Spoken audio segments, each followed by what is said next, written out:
Welcome to the Middle Ages, a podcast hosted by two women in midlife navigating the wild, liberating, and often hilarious realities of this chapter of life. With a mix of insight, irreverence, and real talk, they explore everything from changing bodies and shifting identities to evolving relationships, work, and purpose. Because midlife isn't a crisis, it's a whole new beginning.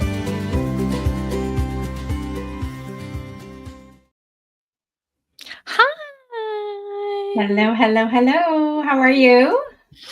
Good. How are you doing today? So it is Friday and we are not going dancing tonight. We are not going dancing tonight. Well, I might still go up just to listen to music, but it's not a dancing kind of music that's playing up there tonight at the gondola. So I'm okay. I'm okay to just go up and listen. I'm okay to miss it and spend these last precious 2 days with my son before he goes off to university. So this is a particularly interesting day for us to be talking about this particularly interesting topic today, which is about, hey, look, you spend so many years with your kids, being in playgrounds and being in community with other parents and et cetera, and then your kids go and do silly things like go off to university. And Diana is sending her youngest off to university on Sunday. And I have really mixed feelings about it. I mean, there's a part of me that's so incredibly excited for him and curious about what that means for me. Like, it's not, I'm really left in curiosity. And then there's a part of me that feels like he is such an amazing human being. I'm not going to miss having someone in the house because I love to be alone. I'm going to miss having him in the house and around. And I know he's ready and he's going to fly and be super successful in whatever he chooses to do. And it's just going to be a little heart tenderness for me for a couple of weeks, I imagine. Yeah. And, he's not too far, but he's far enough that it feels like a new adventure and what have you. So let's dig into this. So we get to, we spend all these years with our kids. We spend all this time being, almost governed by their needs and their schedules, and our lives become, identified by us being carers for our children. And when they do finally, and I don't even think they need to go to university to experience this, but even mine, like, I never see them. They're, my daughter's got one more year in university or until she goes away. But even now I find myself kind of sitting there going, I feel very alone. Like, I'm very much on my own. I feel like an empty nester. And so this is a huge identity shift for us. And it's a huge transition in our lives where we have to start figuring out who we are again. And I think that's really confronting, right? Yeah. So you've experienced this already once with your daughter. And so tell me about, like, what's this feeling like for you right now?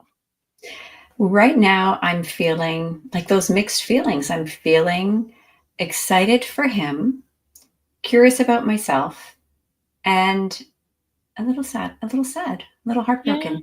Now, when my daughter went away to university, you don't know this story, Steph, but the day before I was supposed to drive her, and it was 5 hours away in Ontario, the day before I had a really horrible rollerblading accident and literally shattered my arm and was right in surgery.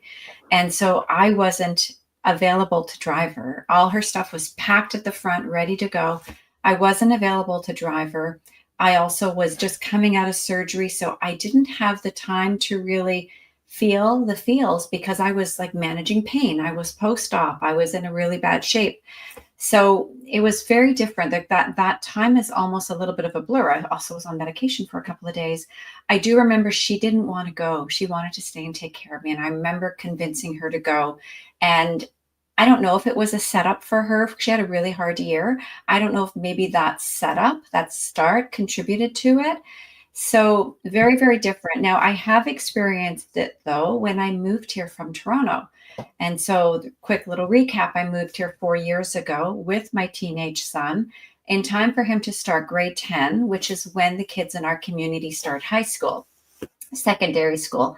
And I was a little arrogant, Steph. I had a really beautiful, vibrant community in Ontario. They were mostly women my age. They all were part of my yoga community. Once a month, we went out and did activities together. We danced, we did karaoke, we went to movies. And I came here, and for some reason, I had this. I had this thought that once I got here, my new community would be literally waiting to receive me. They would be just jumping out of the woods saying, "Where have you been? We've been waiting for you." And that didn't happen for a year. It didn't happen. So for a year, I was like head down, just trying to make sure my kiddo was healthy as he had his head down, starting a new school where everybody knew everybody and he didn't know anybody. And not being able to meet people because it was COVID. People were in bubbles. Yoga studios were closed. Restaurants, it's not where I kind of hang out. Restaurants and bars, I don't hang out there. Not that they were even. So not too much. We go to restaurants. Okay. We go to restaurants for sure. So it was really hard to meet people. And it took me a full year and literally for a year between that. And for those of you who don't know Squamish, we're a rainforest climate. So it rained for like 9 fucking full months. I am not kidding. Yeah. That year it rained for 9 months. And I just kept saying, holy shit, what the fuck have I done? What have I done? And then I met one person. And she introduced me to 18 people, all conscious women who live their lives intentionally. And then I met Steph. And now I know so many people between all the communities that I'm part of and all the activities that I do. And it was hard. And I had to really take myself out of my comfort zone to be able to do that. I had to say yes. I had to initiate. I had to go do things that I wasn't always certain I wanted to do until I got there and realized, holy cow, I really want to do this. But it was a real transition.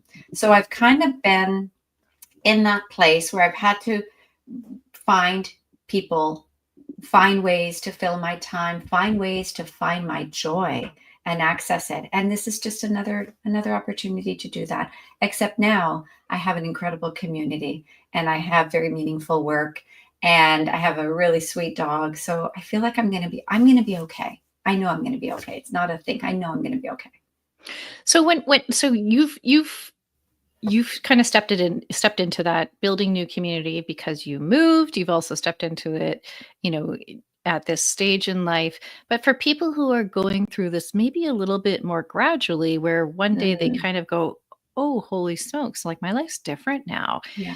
How are we, like, it's hard to build community at this age. I find that and it's partially because, we've all identified with each other because we were parents or because we were, wrapped up in the same activities. And it was almost like we're sharing these experiences together. Yeah. And then I find like now you get to this place where you're kind of looking around and going, are these my people? Are these my people just because they were other parents? Or are these my people just because I really like them? And I find that there's this like new sort of renewal of your assessment of who you want to spend your time with and where your community is. But also then it becomes really difficult to find new community and develop new community at this age, partially because it's just hard. And secondly, we don't have as much energy as we used to anymore. So how do we do that? Like, how do we start doing that when we're in our 50s? And I know you were just relaying a conversation that you had with someone who also just moved here and was kind of going, I don't know where to start. Yeah. Yeah. So this conversation that we're having today was prompted by a young woman that I met, a young woman of 51 that I met that reached out to me after our last podcast. And she was really wondering, she's new to this community. How can she find community? How can she start to get to know people? And she's super successful. She steps onto stage with thousands of people and she feels super confident in that environment. But the vulnerability to be able to open up one-on-one, two-on-one, in a small group, in a community is very different than stepping on stage and having some kind of a scripted speaking material. So the first thing I want to share is why this is so important, because we know that our lifestyles change. We know that our shared experiences and, the things around our kids, the things our kids do, all of that shifts. And as you're talking about we start looking at, are these people I really have anything in common with? Do I want to continue this relationship? Do we have anything else to contribute? And we know people come into our life for a reason, a season, or a lifetime. And, a lot of those people are the seasons of our kids. But the other thing that's important to remember is that they're having that same, consideration, possibly. Like, they may not want to hang out with me. In my case, most of my friends, with my daughter growing up, most of my friends were not related to her life and experiences. With my son, it was very much so. So again, that's the community that I left behind in Ontario. And moving here, my relationship started in the absence of my kiddo. It wasn't friends of his schoolmates or classmates. The research I wanted to share, this is something that was released several years ago. And the reason why this is so important is Harvard University did an 85-year study of adult development and found that strong, positive relationships are the most important, critical predictor of long-term health and happiness in aging.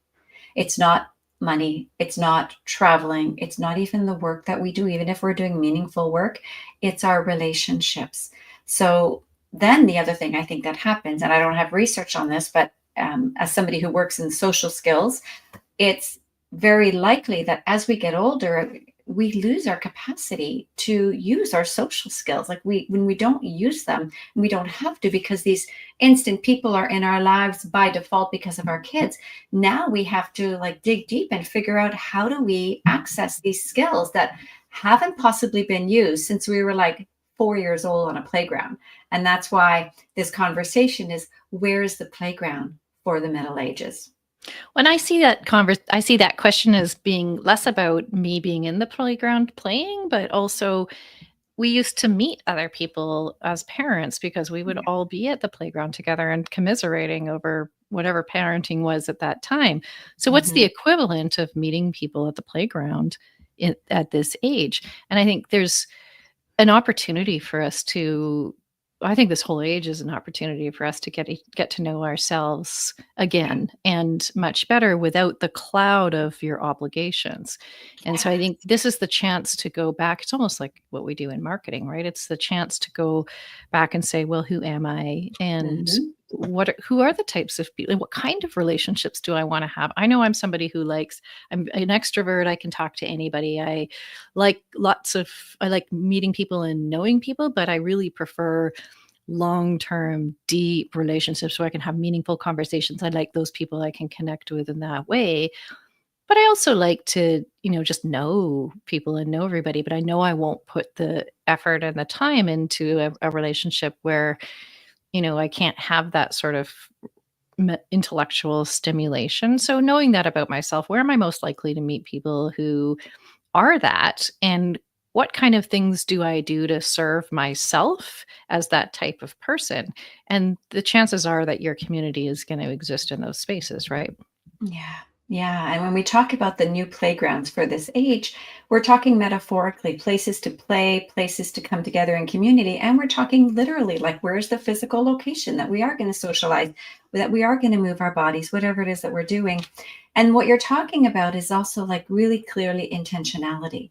And I was having a conversation with a friend yesterday on intention versus motivation and perfectionism. He said, "You're a perfectionist." And I said, "I'm not a perfectionist. I'm very intentional about how I spend my time. I'm intentional about who I spend my time with.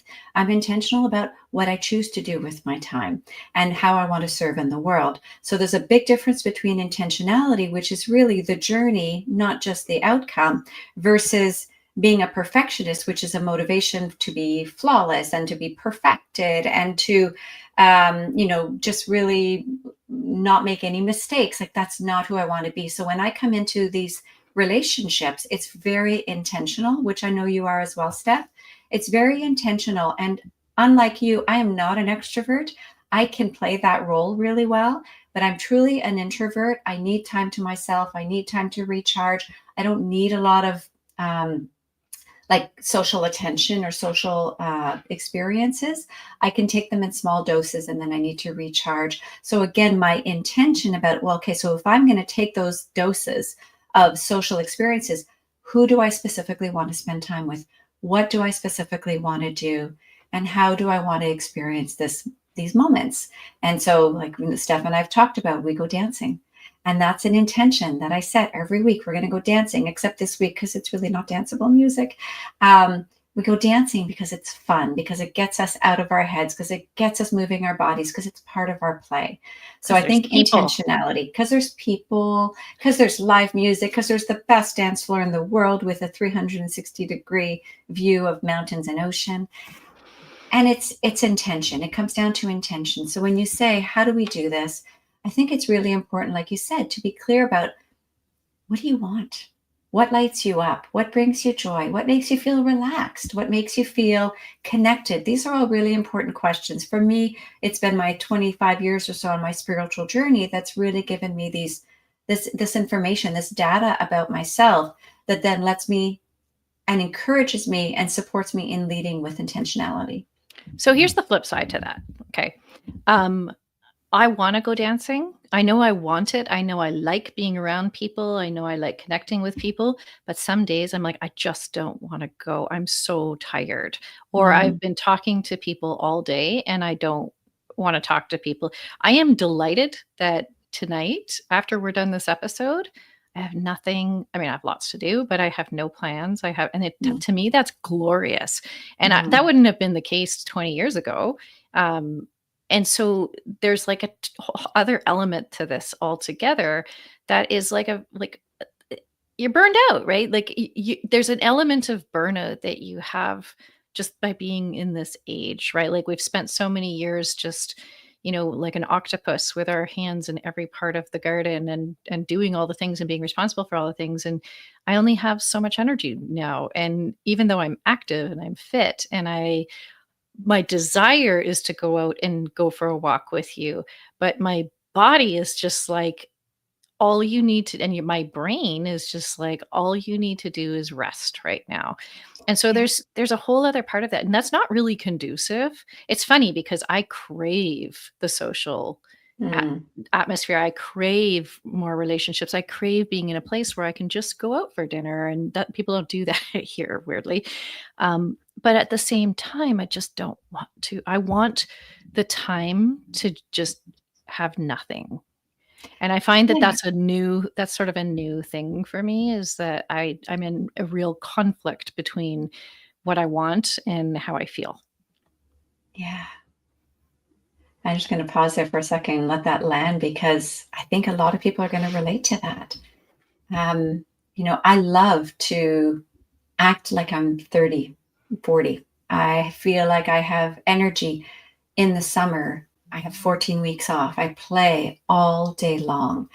And then I go back to working on Tuesday. I go back to working in the school district. And, I don't work full time, but I also run a private practice. And then I want to maintain these levels of play that I've been doing for 14 weeks or 12 weeks, but I know it's not possible. And so listening to my body, that's wisdom, my friend. That's like the wisdom that comes as we get older. We learn to listen. What does the body need? And there's this like a conflict between what does the body need and what is the mind craving as well.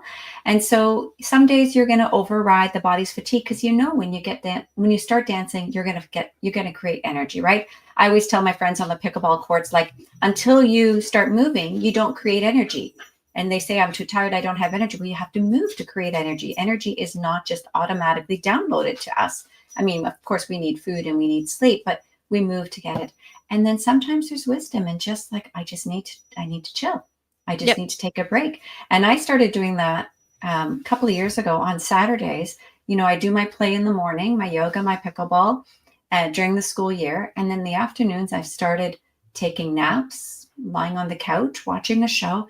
And I'm so okay with that. There were many years where that was never possible. Like you, Saturdays, I was taking kids places. I was making meals. I was cleaning the house. I was doing everything that needed to get done. So this is such a rich time in our life to be able to really recognize and have discernment over, what do I need in this moment? Yeah. And like, I'll acknowledge I feel guilt about it, right? I feel guilt, and I feel like you're complaining all the time about not having the social life that you really want, but at the same time, you're too tired to have it. And you can't, like when I lived in Vancouver in the city, I actually was relieved when I moved up here because there wasn't a single night that I wasn't out and I wasn't like, it almost became an obligation. Mm, And that was too much. And then I stepped up here and then within a couple of years I had kids and then that sort of took over everything. So I'm sort mhm, of like disappointed in myself that I'm not putting the effort in to maintain. Like my partner is super hyper social and he's like in the city and constantly gets to be out and socializing with people and what have you. And sometimes I'm like, oh, I miss that. And I miss mm, that. But then sometimes I'm just like, I can't wait to have an afternoon of nothing. Like, I just mm, want, and so I think that comes along with the territory, right? It comes yeah, along with this fatigue. And I wonder if maybe in 10 years, I'm going to be feeling a little bit different about that because I'm still so close to the obligations and the responsibility and the financial responsibility and all that stuff yeah. that has come, right? Yeah, and I think we just have to give ourselves grace. And it's all about finding balance. You work a lot more than I do, a lot more than I do. So what that tells me is you need to rest a lot more than I do. That's the balance. I need to And rest it sometimes. That's yeah, not happening right now. yeah, I know. And I just like, I'm really, really playful in life. And, I'm going to bring it back to how, how intentional can you be? How intentional can I be, the listener? How intentional can you, the listeners, to be able to make the choices that are going to allow you to live a life that is healthy, that supports you, that feels good. And if we look at the research and the markers of the research that are going to lead to greater potential for happiness. And at the end of the day, like maybe that's all that matters. Like, did you live a happy life? Are you content with life?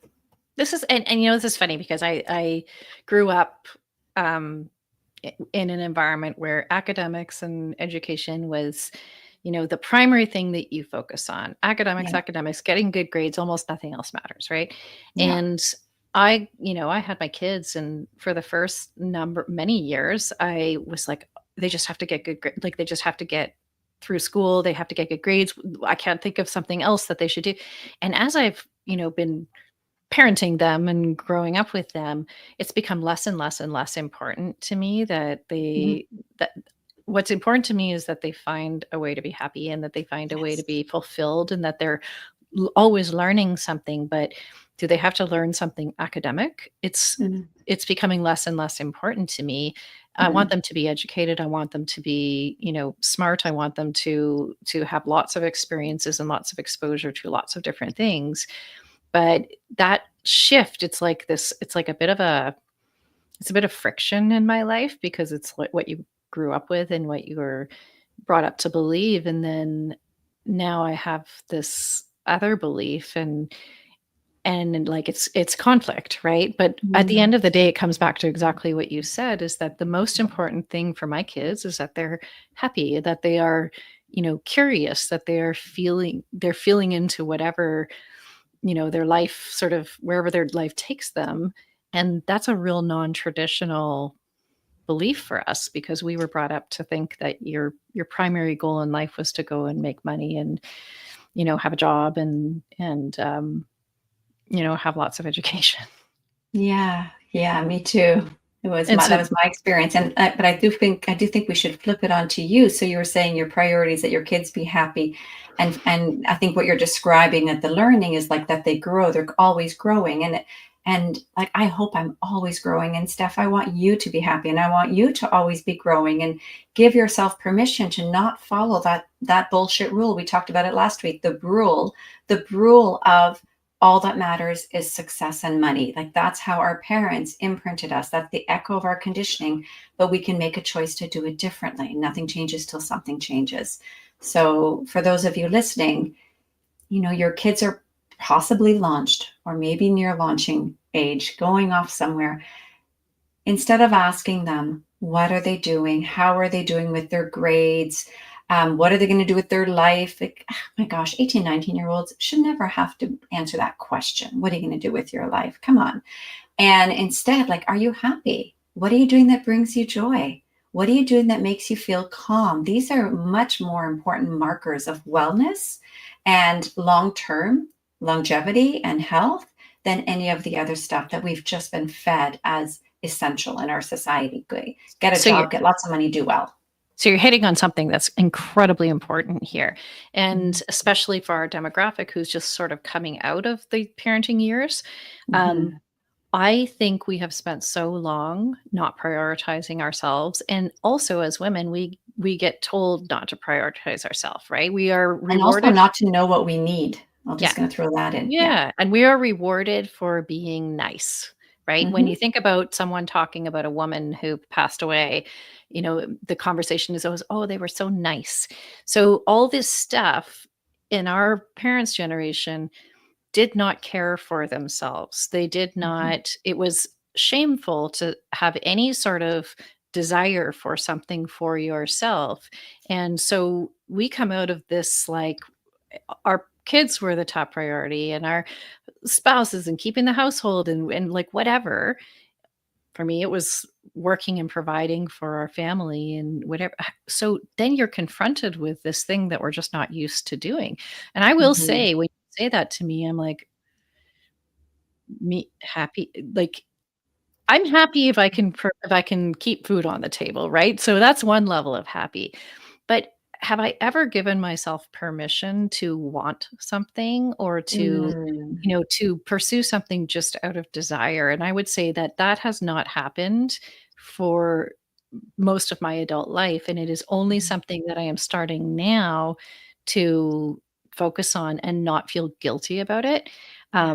And I think that that's like there's some real deep old stuff there too, like the narrative you get about you shouldn't worry about what you want, like, and it's important, like you're not worth it, and it's that's bad for you to that's egotistical, it's narcissistic for you to put your needs ahead of someone else's. That's the generation Mm. that grew up before us, Yeah. and so I find it very confronting Yeah. and still very hard to make decisions based on what I want, as opposed to what's good for everyone else. Yeah. And I would not be considered a person who is a doormat or who gives in to other people, but there's an element of it that's just true, that, like, you have prioritized you don't even think about what you want. You don't even think about what makes you happy. It's always in the context of, "Well, as long as my kids are happy, I'm happy." Oh, what Mm. about joy? Like, where does joy come into the equation? Do we even have permission to feel joy? Yeah. Yeah, I get it. I get it. And, that was me for a lot of my adult life as well. Are you open to a little communication reframe Yeah, of coaching? course. So when you talk about you, you're talking about yourself, but you're using you instead of an I, instead of owning your communication. That's one of the ways that we can start leaning into recognizing what we need and expressing our needs. But as long as we're saying, you were raised by doing this, I'm just parroting you now. This is what you were saying. You were raised to do this and to not consider what you need and not consider what makes you happy and to take care of everything instead of I was raised. And then the next thing is, and I need now. So you're saying, I want to welcome more joy, not you want to welcome more joy. I want to welcome more joy. You hear the difference? So it's owning the communication, which then lets us all, first of all, lean in and listen a little bit more, but also gives us the opportunity to recognize our value. And, going back to intention is a purposeful, value driven approach to life. And we've all been fed these rules. Oh my gosh, some of the things like my parents tried to teach me and really taught me till I was like probably 40. I took it on and I believed it to be the truth and even my truth. And then I just have to unwind it all and separate it and move it out and move in what's really more important. And I have to say, for me, one of my greatest values is joy. It's like just really waking up every morning in joy. Do we want to talk about how we do that?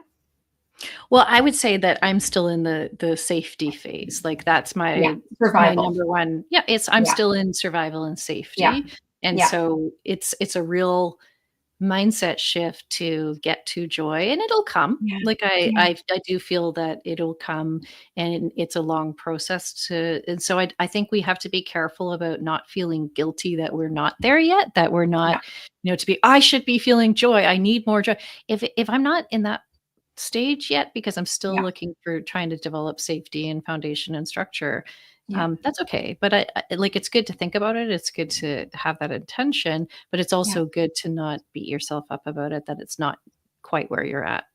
Yeah. And then just in the Buddhist tradition, Pema Chodron talks about this. Joy is the umbrella under which all emotional ranges fall. So joy is like the sky, and every cloud is a different emotion that comes with its set of sensations, which is how the body communicates to us. So joy, this is a real reframe, and people are going to like this bit of a mind fuck. Okay. Joy is the umbrella under which happiness falls, contentment, ecstasy, delight, fear, sadness, disappointment, envy, all the other emotions. And so part of the practices, part of the spiritual practices that I study and teach is how do we come to see it all as part of our humanity and not make anything right or wrong. It just is. It's just part of our human experience to feel these clouds, and they're all under the umbrella of joy. And here's the mind fuck. Eventually, you can feel good feeling bad. We're going a little off topic, but you can feel good feeling bad. It's like, oh man, for 16 months, I was really, really friggin' sad. I was really in deep grief process. And when I shifted it is when I welcomed my grief as a teacher and a kind lost friend. And then I was able to move through it. So when I say joy, I'm not happy all the time, not at all. But I don't judge my feelings as anything wrong, and I don't attach to them, and I don't grasp for them. I just learn to be present in the moment.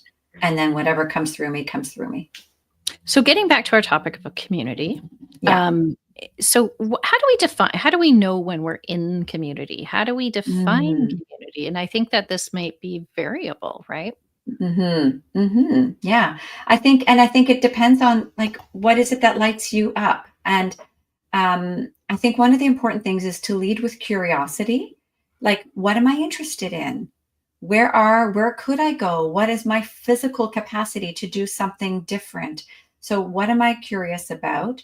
And then there's a sense of like courage or bravery that's required. So the person that I went for a walk with this week, like when she met me, she gave me a big hug, and she said, I was even really scared to reach out to you and to come and like take the 40 steps, because she lives near me, to walk towards you, because I don't know if I'm going to be rejected. There's like this. So can we be brave enough to face the potential for rejection, knowing that that's okay too? Like if someone says, no, I don't want to be your friend, it's like, okay, it's not a big deal. It doesn't define me.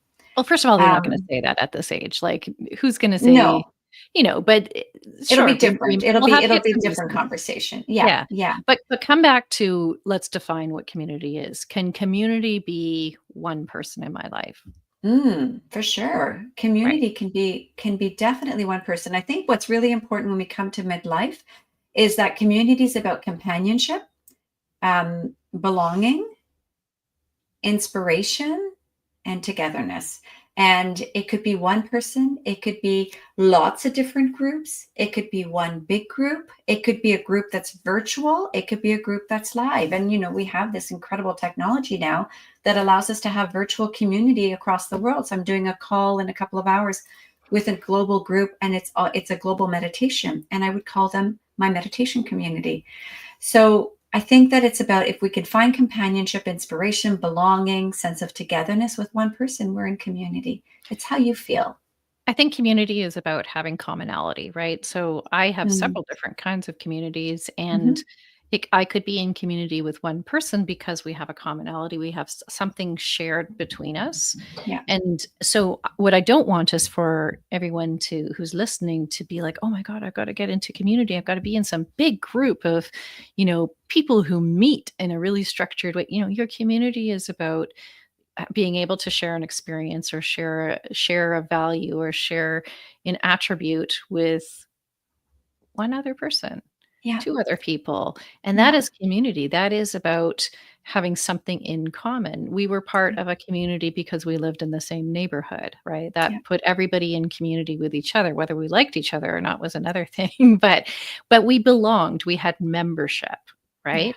And Hmm. I might have membership in a community of myself and another person who is a business owner, right? And maybe that's the only person I know, and we never hang out with each other in the context of other business owners, but we have Yeah. community because we have commonality. We have something that we share. So in a sense, community is the way to find companionship, and it kind of grows from there, right? Yeah. Yeah. And yeah, absolutely. And I have lots of different communities, and sometimes they come together and overlap, and sometimes they don't. I've got my pickleball community, my yoga community, my hiking community, my dancing community, my close friends that I share everything with community. And you only need one person. And then, like, I had met that one woman in Squamish who introduced me to 18 people over time. It took a while. But I think one of the important, if we can talk a little bit about strategies, is think about somebody that you've been thinking about. Maybe it's someone, like, if you don't know where to start, maybe it's somebody that you knew in your physical geographical community, and you could reach out and just say, hey, I've been thinking about you. Do you want to go for a walk? Do you want to go for a coffee? So that's one of the ways you can start, initiate. That's kind of a low risk initiation. Would you agree with that, Steph? Yeah, but I think you can also create relationship around helping, right? Yeah. Or, you know, you you when you help somebody or you ask for help, you are creating a relationship with somebody. You are being vulnerable, Yeah. or you are helping somebody who is also being vulnerable and asking for help.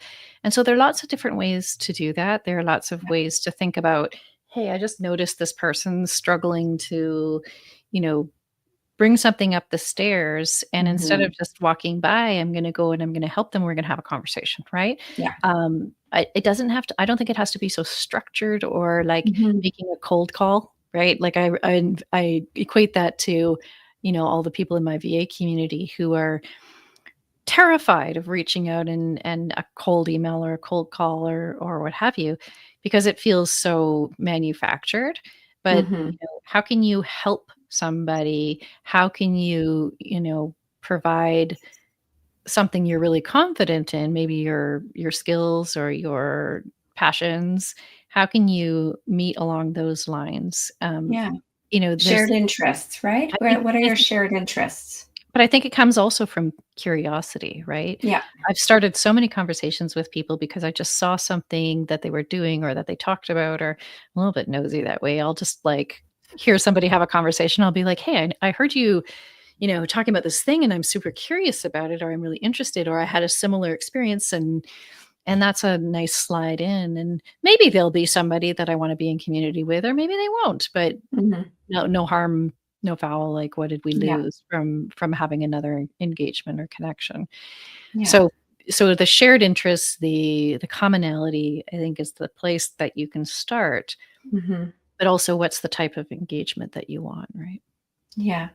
Yeah. And shared interests could be something like a book club, a hiking group, a yoga class, an art workshop, a writing journal prompt workshop. There's so many things that one could have interests in. And it just means it takes like that little initiation of signing up, and then being open and brave enough to have a conversation when you're there. And if there's a way that you can help the other person. I was coaching a young man yesterday, and he's got a lot of stress and anxiety around being away at school, and he's making it all about his stress and anxiety. And I said, well, why don't you're walking distance to a grocery store, you have neighbors that live upstairs from you, why don't you text them and say, hey, I'm going to the grocery store, do you need anything? Now you're starting to build a relationship based on serving them instead of being consumed with your own anxiety. And he thought that was a great idea, so I look forward to how that goes. The other thing is, in our community, we have like I don't know what they call them, but they're like supper events. Do you know what they call them, Steph? Where people, like women, are organizing like long tables and inviting women to come who don't know Like a each other. potluck. Is it a potluck? I think they also have some that are like prepared meals, and you pay a little bit more money, and you go and you meet new people. Different kinds of professional networks is a great way to meet people. Spiritual and healing places, retreats, meditation groups, women's circles, community centers, libraries. It's there's not a shortage of places to meet people. I think what's important is that as someone at this stage in our lives, that we are clear about what do we enjoy, where do we want to, or who do we want to share that with, how do we want to share that, do we want to share it? Like there's some things I love that's just like yoga's for me, yoga's my thing, but I love to go to other people's homes and do meditation with them and friends. And then I think also looking at where are the playgrounds now, and those are like the coffee shops, the hiking trails, the book clubs, traveling. People meet so many people traveling. You're going to be taking a big trip in a couple of months, and you're going to probably make lifelong connections on those trips. And then volunteering, I think, is a really great way. If people have time, if, I just want to recognize that some people listening to this are not working anymore. Volunteering is one of the greatest opportunities to go and meet people and to increase your happiness levels and to make yourself purpose and intentional. Yeah. And I will say, like, I will never sign up for the workshops, for the things, for the classes, for like, I just won't do that. But I find like my best way to connect with people is, people I've developed all these relationships with people I go to the gym with, and I'm part of a really small boutique gym. And so there's only ever 4 of us at the gym at a time, and we've all developed these relationships with each other. And I often will be at a coffee shop and I'll strike up a conversation with someone there, but I'm just not the person who will go out and sign up for the workshops and the classes and the events and the what have you. But there's always, you have to be willing to be curious, and you have to be willing to engage people in conversations, because they're probably in the same place kind of going, I don't know how I talk to this person or whatever. So it needs to be organic. It needs to feel good. It needs to, flow probably from a place that you're at because you just really want to be there. Yeah. And it may feel uncomfortable too. Like, we say it should feel good, but it may feel uncomfortable initially, especially if you haven't done it before. It may feel uncomfortable to initiate a conversation, but it could be something simple. Like we were talking to a woman in a lineup yesterday at a restaurant, and she was ordering a bunch of food for this group of people, started talking to her. The group of people are her son, who's getting married this weekend. And we just had a great short conversation. But I love what you mentioned about the gym. I didn't mention the gym because I don't go to the gym. I work out at home, but the gym is a really great playground. And you typically see the same people, I would imagine, most times that you go, right? Yeah. So there's the morning crew, and then there's the afternoon crew, and the two never meet each other. But my afternoon crew, and we all know each other now, and we've started hanging out with each other outside of the gym, and they're all women sort of my age, sometimes a little bit younger, but for the most part, like none of us are gym rats. We're all like just sort of trying to get through menopause, right? So I think like the thing to remember is that there are lots of places that can be a playground. I think there are lots of opportunities to engage, but I think it really has to come down to, I don't think you need to force yourself to be an extrovert. You don't need to force yourself to have these conversations if you're not comfortable with them. But there are lots of ways to build relationships that are not requiring you to sell yourself, so to speak. I want to start to wrap up here because we're at 45 minutes already. What are some of the things that you're sort of looking forward to now that you're going to be stepping into this new phase where, Ben's away at school and you're going to be like a new identity, like a new part of Diana's life? Yeah, I have to really reflect on that because he's such an independent young man. He makes his own food. He does his own laundry. He cleans up after himself. He tells me to clean up after myself. So I don't feel like a lot of my time has been wrapped around his needs at all for the last couple of years. So like he's leaving, and as he's leaving, I'm stepping back into like a very structured schedule for myself as I go back to regular work next week. And I feel like the times that it's going to be most noticeable for me is like middle of the night, if I wake up and know he's not here, right? He's not here, and he's far away, and is he okay? And I feel like that's going to be a little bit of a process to navigate. And I don't know that much is going to change because, Steph, I have an incredible community. I've met so many people. And I know that I'll just continue to do that. And then as I step into work, that's bringing me lots of purpose as well. So stay tuned. I will give you more feedback about that. Next week, we'll find out whether Diane's going to be a blubbering mess or if she's... I will be a blubbering mess. That's for sure. I will be. I have a question really quick for you, Steph, that I want you to think about, and we can come back to it next week. And the question is, and it's based on one of my spiritual teachings, the question is, what does play mean for you?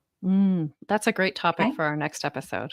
Yeah. All right. Because once you know what play means for you, you can find your playground. Yeah, I love that. Okay, so resources. What somebody who's in this sort of at this precipice right now where they're going, holy smokes, my whole community is starting to like dissipate because now we're all not focused on our everyday needs around our kids. Yeah. What are some great resources that you could recommend to people who are going through that right now, or who might want that sort of inspiration to fast track themselves into that new phase? Yeah, I think we're going to put together in the show notes 7 days to new connections, a mini reset list, so that people can reference this if they need to. But I think the resource is really like your bravery. That's your resource, your bravery, your vulnerability, your being willing to just start, smile, connect with one person, and then offer that coffee, offer that walk, say yes to an invitation that you would normally decline. We've talked about joining new groups. If that's your thing, join new groups, reach out to someone you've lost touch with, and really listen in conversation. Like I meet a lot of people like talking about themselves. Have you noticed that? Really like they do. They really do. Yeah. So it's one of a good listener. It's actually a great sales tactic too, if you're selling anything. A lot of my people in my community, my membership community, are just terrified of sales calls. I'm like, this is easy. Just get on a call and just let them talk. Just let them talk and talk and talk until they have nothing else to talk about. And then they feel seen and heard. And you've got a lot of great information as to how to structure the conversation going forward. Okay, Dana, as always, amazing conversation. And I'm sure we will carry it on further.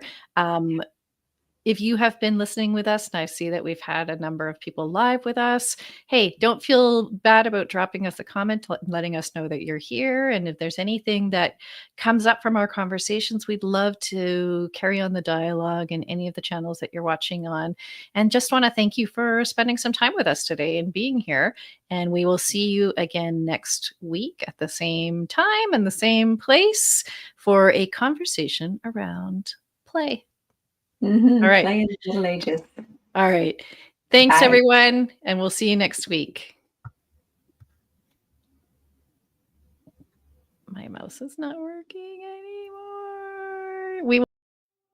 Thanks for listening to The Middle Ages. If you loved this episode, follow the show, leave a review, and share it with someone who's rewriting the rules of midlife too. Because around here, we believe midlife isn't the end of anything. It's the start of everything. See you next time.